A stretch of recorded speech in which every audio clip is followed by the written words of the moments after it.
শিক্ষার্থীদের প্রাথমিক বিদ্যালয় থেকে ঝরে পড়া রোদ ও বিদ্যালয়মুখী করতে গোপালগঞ্জের টুঙ্গিপাড়ায় জেলা ও উপজেলা প্রশাসনের উদ্যোগে শিক্ষা উপকরণ ও শীতের পোশাক বিতরণ করা হয়েছে। এসব শিক্ষা উপকরণ পেয়ে শিক্ষার্থীরা যেমন খুশি হয়েছে, তেমনি এর ফলে প্রাথমিক বিদ্যালয় থেকে শিক্ষার্থীদের ঝরে পড়া রোধ হবে ও তারা বিদ্যালয়মুখী হবে, এমনটাই মনে করছেন অভিভাবক ও কর্মকর্তারা। 21 নভেম্বর টুঙ্গিপাড়া উপজেলার পাটগাতির লঞ্চঘাট এলাকায় জেলা প্রশাসক মোহাম্মদ কামরুজ্জামান প্রধান অতিথি হিসেবে উপস্থিত থেকে 10টি প্রাথমিক বিদ্যালয়ের 800 শিক্ষার্থীর মাঝে 13টি শিক্ষা উপকরণ সহ স্কুল ব্যাগ ও শীতের পোশাক বিতরণ করেন। শীতের পোশাকের প্রস্তুতকারী প্রতিষ্ঠান রংপুরের স্বাগত টেইলার্স। এসব উপহার পেয়ে বেশ উচ্ছ্বসিত শিক্ষার্থীরা। আমার এই পোশাক পেয়ে আমার খুবই ভালো লাগছে এবং আরও অন্যান্য জিনিস পেয়েছি, সেগুলো আমার অনেক ভালো লাগছে।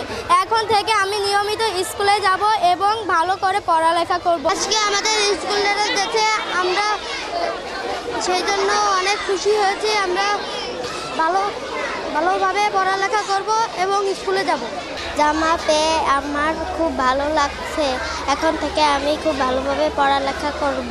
শিক্ষার্থীদের বিদ্যালয়মুখী করতে আগামীতেও এমন উদ্যোগ নেওয়া হবে বলে জানালেন উপজেলা নির্বাহী কর্মকর্তা। টুঙ্গিপাড়া উপজেলায় যে সমস্ত কোমলমতি শিক্ষার্থী রয়েছে, দারিদ্র যেন তাদের শিক্ষা জীবনের কোনো অন্তরায় হয়ে না দাঁড়ায়, সেই জন্য আমরা তাদের চাহিদা অনুযায়ী বিভিন্ন অঙ্কের শিক্ষা অনুদান তাদেরকে দিয়েছি।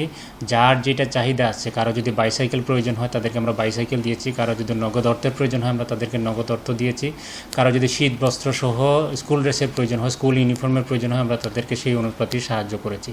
আমরা 13টি শিক্ষা উপকরণ সম্বলিত একটা ব্যাগ তাদেরকে দিয়েছি, যাতে করে দারিদ্রতার কারণে তাদের পড়ালেখা যেন বন্ধ না হয়। সরকার আমাদেরকে বিভিন্নভাবে সহযোগিতা করেছে। সরকার চায় যাতে এই যে কোমলমতি শিক্ষার্থীরা ভবিষ্যৎ সুনাগরিক হিসেবে গড়ে ওঠে, আমরাও সেই পথে তাদেরকে সহযোগিতা করছি। এর পাশাপাশি তাদেরকে আমরা সুপেয় পানীয় জলের জন্য তাদেরকে বিভিন্ন 35টি শিক্ষা প্রতিষ্ঠানে আমরা আরও ফিল্টার প্রদান করেছি। যে সমস্ত এলাকায় নলকূপের সুবিধা ছিল না, সেই সমস্ত 8টি বিদ্যালয়ে আমরা গভীর নলকূপের ব্যবস্থা করে দিয়েছি। আমরা ইতিমধ্যে 64টি প্রাথমিক বিদ্যালয়ে ডিজিটাল ডেডিকেটেড মাল্টিমিডিয়া ক্লাসরুম বাস্তবায়ন করেছি, যাতে করে অডিও ভিজুয়ালের মাধ্যমে শিক্ষার্থীরা তাদের শিক্ষা গ্রহণ করতে পারে। শুধু পুঁথিগত শিক্ষাই নয়, শিক্ষার্থীদের যোগ্য হিসাবে গড়ে তুলতে নানাবিধ উদ্যোগের কথা জানালেন জেলা প্রশাসক। ঝরে পড়া থেকে শুরু করে বাচ্চাদের স্কুলে উপস্থিতি, ভালো ফলাফল এবং সাথে সাথে পিতামাতা এবং শিক্ষকবৃন্দ আরও বেশি আন্তরিকতার সাথে বাচ্চাদের যাতে তাদের প্রাথমিক এবং মাধ্যমিক পর্যায়ে পড়াশোনা শেষ করতে পারে এবং ভালো ফলাফল করতে পারে, সেটার জন্যে সকলে সক্রিয়ভাবে চেষ্টা করবে। এক্সট্রা কারিকুলার অ্যাক্টিভিটিস, স্কাউটিং, সাঁতার, ডিবেটিং ক্লাব এবং ল্যাঙ্গুয়েজ ক্লাব, সাথে সাথে অলিম্পিয়াড এর মাধ্যমে শিক্ষা প্রতিষ্ঠানগুলোর বাচ্চাদেরকে একই সাথে পড়াশোনা এবং এক্সট্রা কারিকুলার অ্যাক্টিভিটিস, বিভিন্ন খেলাধুলার মাধ্যমে তারা যেন নিজেদের ভবিষ্যৎকে আলো করতে পারে। করোনাকালীন সময় থেকেই গোপালগঞ্জের টুঙ্গিপাড়ায় বেড়েছে প্রাথমিক বিদ্যালয় থেকে শিক্ষার্থীদের ঝরে পড়া। সরকারি হিসাবে 5 ভাগ হলেও এর হার আরও অনেক বেশি।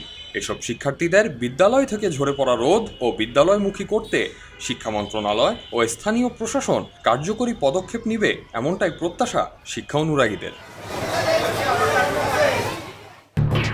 এলো খবরের কাগজ, নিখাদ, নির্ভীক, নিরপেক্ষ।